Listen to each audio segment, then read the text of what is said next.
Both father and son look utterly incompetent. Laughed the man named Brown as he splashed coffee on his son, Mike. I couldn't believe what I was seeing and stood there dumbfounded. What kind of person is he, really? Hoping he wasn't someone who worked at Mike's company, I demanded, "Which branch are you from? Call the president." What? He looked puzzled as I clarified my position. Realizing that I was the chairman of a group of 20 companies, Brown changed his demeanor completely. But it was too late. As he grew pale and continued to make excuses, Brown's fate was already sealed. One after another, Brown's misdeeds came to light. What awaited the arrogant Brown was nothing short of hellish. "My name is Sam Smith, a 58-year-old man, and I am the chairman of the company." The company, a well-known office supplies distributor, has over 20 groups, and up until a few years ago, I was the president of the company. However, acknowledging someone more capable, I stepped down from the presidency. Truth be told, I would have liked to continue working as president a bit longer, but leadership comes with responsibilities. There was a more suitable candidate. And with my wife and my son Mike often telling me I was working too much, I decided to step down. Now, as chairman, I focus on advising and supporting the presidents of these companies. However, it seems I'm not seen as laid back. "You're still working quite a bit," they say. You've worked hard enough, haven't you? You could fully retire and leave it to the presidents, but you still work. Dad, you really do love working. My wife and son tease me. But they are a great family, always concerned about me. Perhaps he's like me. Mike, who turns 38 this year, is working his hardest daily at a branch office. I worry he might be overworking, but he's in the countryside, so I can't just go see him. I work in the city where the headquarters is located. However, as chairman, I'm planning to visit the branch where Mike works soon, and I'm looking forward to seeing him. I wonder how Mike is doing at work recently. In early May, when the fresh greenery is vibrant, I was back at my parents' rural home for the first time in a while. My parents are in their 80s, but still lively, not showing their age. "Sam, it's been a while. Don't overwork yourself." That's right. Mike might start copying you. I worry about him because he's so energetic. They seem to enjoy full days walking with neighbors and playing gate ball, suggesting our family just naturally has a lot of energy. I came back home because there's a branch office nearby I'm planning to inspect. I wanted to see my parents while I was here. The inspection is tomorrow, so I'll stay at home today and at Mike's tomorrow. After updating my parents about my life, I relaxed at home and then visited my son's house, which he built near here a few years ago. I moved to the city because I liked working amidst its hustle, but my son preferred being surrounded by nature. So, after starting his career, Mike built a house in the countryside where he could commute to his job. I think he should be home today since it's his day off, but I'll call him on his cell phone just to be sure. Even though it's my son's house, I can't just walk in without notice. I muttered as I walked the short distance. I tried calling Mike's landline and cell phone, but couldn't reach him. Perhaps he's busy. As I arrived, Mike was just about to get into a car parked in front of his house. I called out loudly to him. "Mike, how have you been?" Dad, what are you doing here? Surprised, Mike stared intently at me. I had told him a few days ago about my plans to inspect the branch office and come back home, but he seemed to have forgotten. "What do you mean? I told you I'd be coming back here today?" During our conversation, it seemed Mike finally remembered. Oh, that's today. Shoot, I'm sorry, I have somewhere to be right now. He apologized with an awkward look, checking his watch. Though it was supposed to be his day off, Mike was dressed in a suit. Perhaps some urgent work had come up. "Well, can't be helped. I'll just wander around town since I'm here," Yeah, I think I'll be back by evening, really sorry. he said. Though I was curious about what he was going to do, I decided not to pry too much and watched him as he walked away. Mike quickly got into his car and disappeared from my view. He looked a bit pale. I hope he's all right. Later, after strolling around town, I headed back to Mike's house to meet him when he returned. When Mike returned home, he looked completely exhausted. Once inside Mike's house, I noticed the messy state of his living environment, which made me uneasy. Items were scattered around, and there was a pile of garbage. It looks like you haven't cleaned in a while. There's dust on the shelves, and the desk over there is cluttered with office supplies. Are you busy with work? Seeing our company's pens carelessly placed around, I felt a pang of unease, perhaps projecting the care I had for the products I passionately launched into the world onto my son. While I was lost in thought, Mike seemed to have changed out of his suit. Now wearing an apron, he was slowly making some stir-fry, his movements showing signs of fatigue. It's just been a bit hectic, but I'm fine. Besides, I'm hungry, so I'm making dinner. You don't have to bother, really? Wouldn't you rather rest if you're tired? I voiced my concern, but Mike didn't stop his cooking. It's really okay. I've been looking forward to catching up, plus, I've already started, and it would really trouble me if you didn't eat. He insisted. All right, if you insist. I reluctantly agreed and started clearing the scattered items from the living room table. Minutes later, we sat together eating the freshly made stir-fry and rice while watching TV. How many years has it been since I last had dinner with Mike like this? Though it was just casual conversation, I was happy to reconnect with my son after such a long time.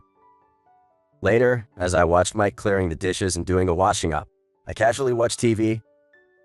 The news was discussing issues related to harassment from superiors. On screen, a male expert looked serious as he expressed concern for employees in weaker positions. When a boss makes unreasonable demands, it's tough for the regular employees. It's unacceptable to bully someone by wielding power. If only they could send an SOS immediately, but it's often the most conscientious ones who suffer silently. I found myself staring at the messy room in Mike's back, wondering if my own son was really okay. My gaze drifted to a corner of the wall where a calendar was packed with appointments. The next morning, dressed in a suit, I headed to the branch office. I had already informed Mike since I planned to inspect it today as chairman. I hoped to go to the company with Mike this morning since it was a weekday, but he seemed busy. I had gone to Mike's house, but my son had left quite early, around 4 a.m., in a hurry. You have a spare key, right? Feel free to relax at home since you're here, but make sure to lock up when you leave, I said, remembering the pale look on Mike's face as I left the house. He looked pale, perhaps from not getting enough rest. I wondered, is the branch office really that busy? I was concerned, but I'd find out soon enough by seeing it firsthand. With these unresolved feelings, I left Mike's house a few hours later and headed to my destination. Minutes later, I met up with other employees in front of the branch office we were scheduled to inspect. Together, we reviewed the day's agenda before entering the 10-story branch office. However, it was unexpected that the president and his secretary from headquarters would come too. Normally, our schedules wouldn't have allowed this, but our secretary managed to arrange for us to join you, They explained. That made yesterday quite challenging. Mr. President, please stop making such last-minute requests. They half choked. Sorry, my bad. Laughed the president, a man in his 40s and a decade younger than me, always briskly giving instructions on his phone. His name is Jack White. He's likely always working hard, thinking about the company. I feel proud of him, my successor. The young female secretary in her 20s, supporting President White, complained about him, but it didn't seem to come from the heart. It seems there's a strong foundation of trust. As the inspection began, I spoke to the secretary. I intended to conduct a quiet inspection, but it has turned into a large group. We must be careful not to disrupt the employees working on site. Moving in large groups could inadvertently cause work disruptions or even unexpected troubles. We must be very cautious. With these thoughts, we walked together through the branch office. The branch manager was supposed to meet us, but he didn't show up, so we toured the office on our own. The atmosphere inside the branch was somewhat oppressive, with everyone appearing busy. Notices posted here and there caught my attention. They were all about stirring up competition, outperform other companies, set higher goals than others. While these might seem positive, it was clear the employees did not appreciate these posters. Some looked at them with annoyance, others with disdain. Seeing this, we decided to move from the first floor to the second. When we reached the elevator, a sign read out of order. With no other option, we used the stairs to visit each floor. Most of us are quite elderly, so using the stairs was challenging. Would it be all right if we took a short break? I injured my leg the other day. One of them mentioned. Moreover, one person was walking slowly due to his injury, which was problematic. I couldn't let him navigate the stairs alone, so I decided to accompany him. I asked the others to go ahead while we took our time climbing the stairs, finally reaching the second floor. He seemed out of breath, so I had him sit on a bench. There was a vending machine nearby, so I bought 2 coffees. I thought it would be better than just sitting idly, which might make him feel uneasy. I'm really sorry to cause such trouble because of me. He apologized. Don't worry about it. I'm old too. Taking the stairs was tough for me as well. I reassured him. As we were talking and sipping our coffee, 2 employees passed by. You really are useless. There's no one else as incompetent as you. You're already a dead weight. You should be working twice as hard. You can forget about having a day off next time. One was a man in his 50s, yelling at the employee walking with him. The other was my son, Mike. He looked apologetic and muttered, "I'm sorry." Wondering what had happened, I called out to Mike. "Mike, what's going on?" Noticing me, Mike exclaimed with a surprised look, "Dad?" It's just a small mistake at work, don't worry, I'm okay. He reassured. Even so, no parent stops worrying about their child. I replied. A man who had been resting nearby looked at us awkwardly and spoke up.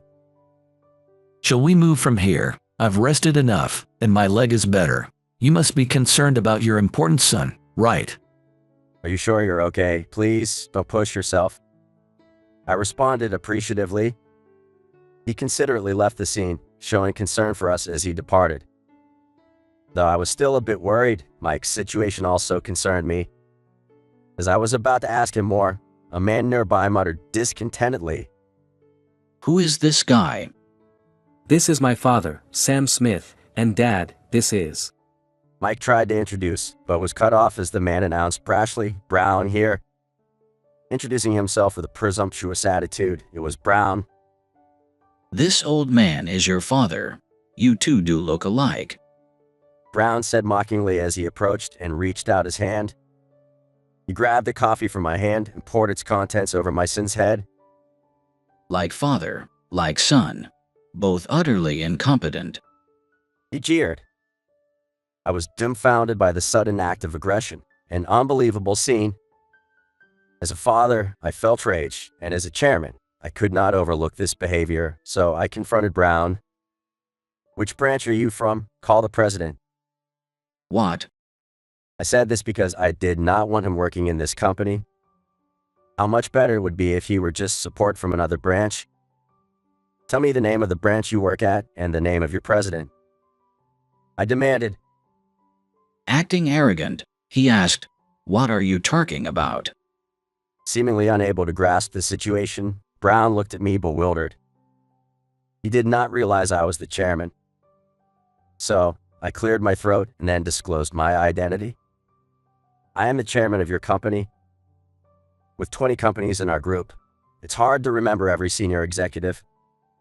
I don't blame you for not recognizing my face, but I cannot overlook harassment of an employee. Could you tell me the name of your branch manager? I usually don't like to assert my position, but in this case, it was necessary. Ignoring Brown's actions was not an option. When I explained this, Brown turned pale. Oh, I had no idea you were the chairman. I am sorry for my disrespectful actions. He bowed deeply in a rush. Brown reached for his handkerchief, but I stopped him with my hand. Smith, I'm sorry about the coffee. Are you okay? His late show of concern was pointless now. I didn't want the offender to have any more contact with Mike. Don't touch Mike, please. I asked Mike if there was a shower room available. He nodded, so I decided to move him to take care of his wet head and suit. Make sure to dry your head thoroughly to avoid catching a cold. I know, Dad, how old do you think I am? Mike said with a wry smile as he left the scene. left behind, Brown had an awkward look on his face. So, about my earlier question, Well, I gave him a stern look. Brown was mumbling, seemed unable to speak. If you don't want to talk about yourself, Brown, that's fine for now. Instead, I'd like to speak with the person in charge of this branch. Where are they? We didn't see anyone when we arrived. I had heard that the branch manager was too busy to meet with us when we introduced ourselves at the front desk. I thought perhaps he was out on urgent business, but it seems I was mistaken. Is there some pressing work that can't be postponed? Then Brown, avoiding eye contact, murmured in a barely audible voice, it's me. "What? What did you say?" I am the branch manager here. Hearing this, I was left speechless in disbelief. To think that a branch manager would hurl such insults and throw coffee at an employee? What is the state of this branch's work environment? It suddenly filled me with anxiety. Brown, standing before me, started to make excuses. I heard the elevator was out of order and didn't want to inconvenience the president and chairman. So I was checking with the maintenance staff. That's when I saw Smith and asked him about the progress of his work. And one thing led to another. There was someone among us who had injured their leg, so it didn't seem entirely wrong to address that. However, he failed to manage other necessary tasks while we observed the first floor. This raises questions about his capabilities as a branch manager. Not notifying us in advance is a significant negative. I don't want to harp on a single mistake, but as a branch manager, this level of disarray compels me to express my concern. I apologize. I should have attended to the chairman immediately. He said, "The issues I'm raising aren't just these." I also had to question his leadership skills. I recalled seeing Mike earlier. Fortunately, the coffee wasn't hot enough to cause burns, but it could have been a severe injury if it had been scalding hot. If you always treated your employees with the same attitude as earlier, such behavior is unacceptable for someone in your position. I told Brown. Shivering, Brown bowed his head. You are absolutely right. I am terribly sorry. I am truly reflecting on my actions. He exclaimed loudly, though I found his words hard to trust. For now, I'd like you to handle the needs of President White and the others. Don't worry about me. Yes, sir. After giving the instruction, I watched Brown leave with a tense voice. Then, I went to see Mike. In the branch's shower room, Mike had washed his hair and changed into a spare suit provided by the office. I took some time to talk to him in a conference room we booked. During this time, I approached him not just as a father, but in my capacity as chairman. Mike, as your chairman, I need to ask you, what kind of harassment have you been experiencing? You don't need to protect the branch manager. Sitting in the conference room chair, Mike looked down. Well, it's... He hesitated, his words faltering. Are you being threatened by Brown? Even if you've been told to keep quiet, I need you to be brave and speak up. It's important for the company. I said to Mike, who looked at me with a remorseful expression. It's not like that. I just didn't want to worry you, Dad. He explained. It seems he had kept quiet up until now because he was thinking about me. Maybe the price of my being too busy with work was neglecting Mike's situation. The guilt welled up in me, especially because Mike didn't seem to hold any grudges. In hindsight, even yesterday's event seemed off. Perhaps I should have pressed harder at the time. It's for the sake of the other employees too, please. Can you talk about what happened? I asked, placing my hand on Mike's shoulder and looking at him earnestly. Finally conceding, Mike began to speak. President Brown has been forcing us to work long hours. He revealed. Then, Mike went on to describe various misdeeds Brown had committed. It seems Brown had been making the branch's employees work unreasonably hard, even expecting them to comment on what should have been their days off. Overtime is the norm here, and some employees even end up working past midnight. At worst, they can't return home and have to sleep at the company. It seems Mike has had to stay overnight at the company a few times as well, I explained. Moreover, he justifies the overtime by saying it's fulfilling work, so he didn't pay us for it. Mike added, That sounds like there are quite a few issues, I remarked.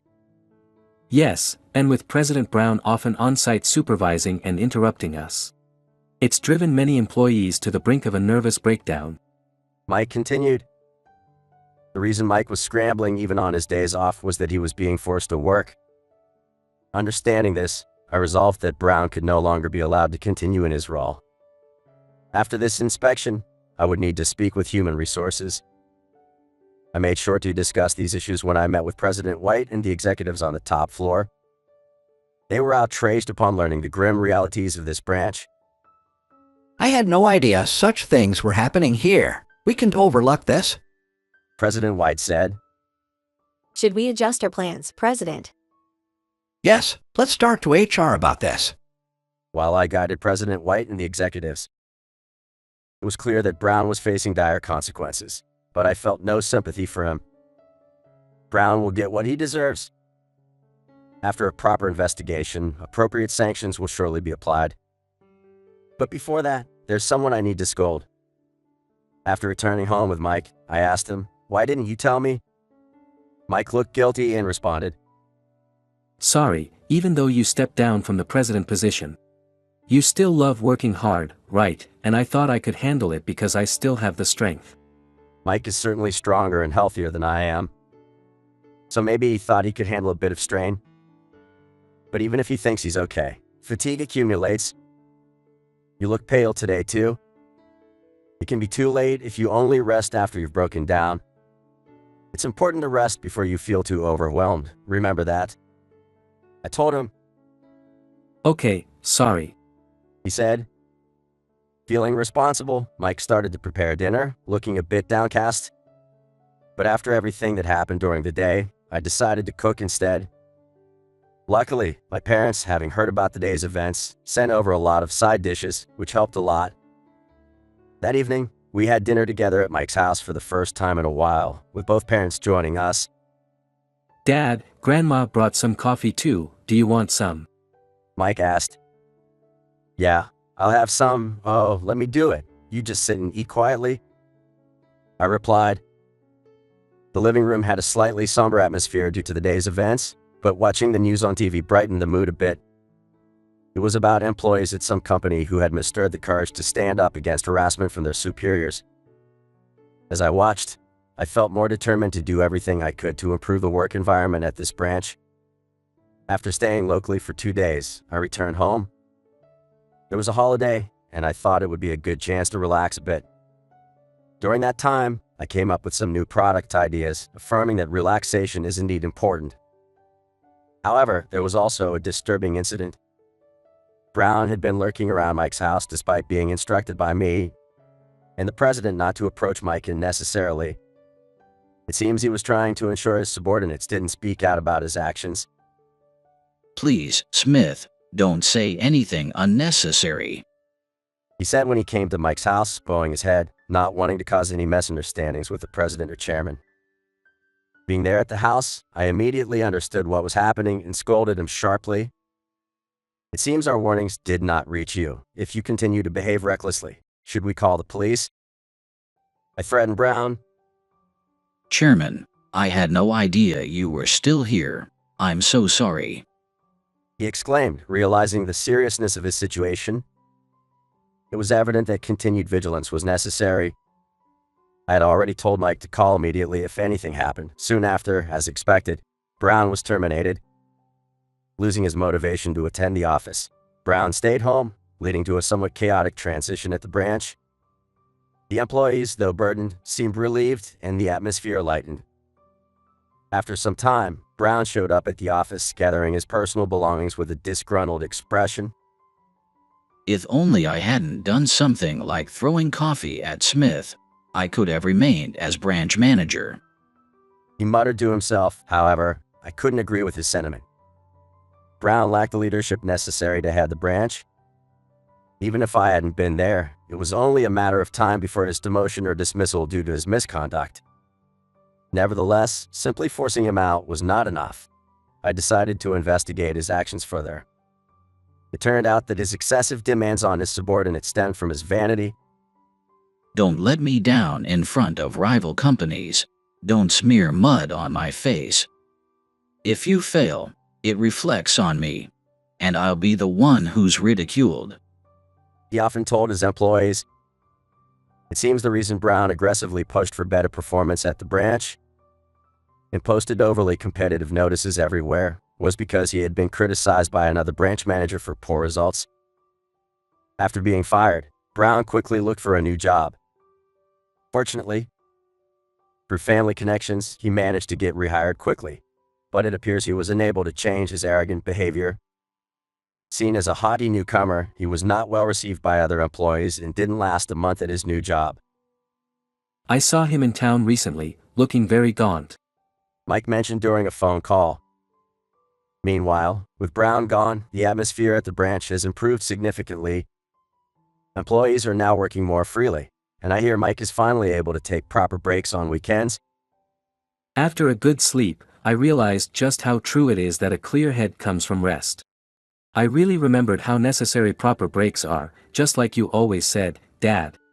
Mike shared. It's great to know that every day they are working healthier. With Brown's departure, the staff seem to be performing better than ever, boosting the branch's business performance. I'm glad they now have a workplace where they can work without hesitation. Going forward, I need to ensure that no second Brown emerges by closely monitoring those in leadership positions. As chairman, I will continue my duties while ensuring that employees like Mike are not overextending themselves.